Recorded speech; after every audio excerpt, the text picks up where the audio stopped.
विकास एक ऐसा शब्द है जो पिछले कई वर्षों से चर्चा में है।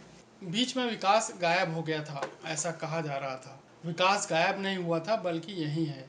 काफी दिनों के बाद नजर आया। विकास का काम ही ऐसा है, वह अपने काम को अंजाम देने के बाद चला जाता है। भारतीय सेना में कई रेजिमेंट हैं जो ज्यादातर प्रांतों और जातियों के नाम पर आधारित हैं। इन्हीं नामों से अलग हटकर एक रेजिमेंट है विकास रेजिमेंट। इसे स्पेशल फ्रंटियर फोर्स के नाम से भी जाना जाता है। इसकी स्थापना 14 नवंबर 1962 को प्रथम प्रधानमंत्री जवाहरलाल नेहरू और तत्कालीन आईबी चीफ भोलानाथ मलिक ने की थी।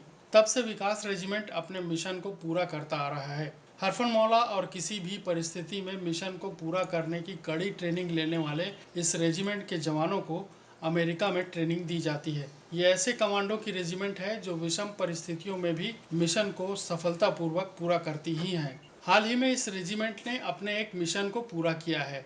चीन के साथ चल रही तनातनी के बीच विकास रेजिमेंट को ब्लैक टॉप और चुशूल में कब्जा करने का मिशन सौंपा गया था।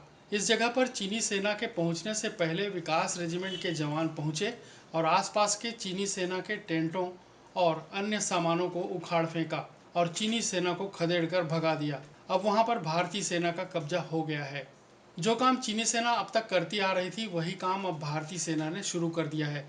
यानी विवादित इलाकों में कब्जा करने का काम अब भारतीय सेना भी कर रही है। जैसे को तैसा की नीति पर चलते हुए भारतीय सेना ने चीन के लिए मुश्किलें पैदा कर दी हैं। वैसे आने वाले दिनों में चीन के साथ युद्ध की संभावना तो नजर आ रही है, लेकिन वैश्विक परिस्थितियों को देखें तो चीन का डर साफ साफ दिखाई दे रहा है। चुशूल और ब्लैक टॉप पेंगोंग झील के दक्षिण में है। इस पर कब्जा करने का मिशन विकास रेजिमेंट को दिया गया था। इन दोनों पहाड़ियों की ऊंचाई उस इलाके में सबसे ज़्यादा है, इसीलिए इस जगह का सामरिक महत्व है।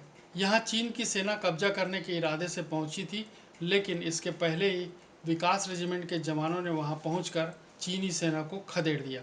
चीन की विस्तारवादी नीति ने विश्व के कई देशों को परेशान कर रखा है जो उसके पड़ोसी हैं। इसमें चीन का पड़ोसी देश रूस भी शामिल है। इसके अलावा भारत भूटान भी शामिल है, जबकि पाकिस्तान और नेपाल चीन के साथ हैं, जिन्हें आने वाले दिनों में चीन के प्रांतों के तौर पर जाना जा सकता है, जैसे तिब्बत, हांगकांग, मंगोलिया आदि देश हैं। चीन ने इन देशों को किसी लड़ाई के तहत नहीं, बल्कि कर्ज से लाद कर और डरा कर अपने अधीन कर रखा है।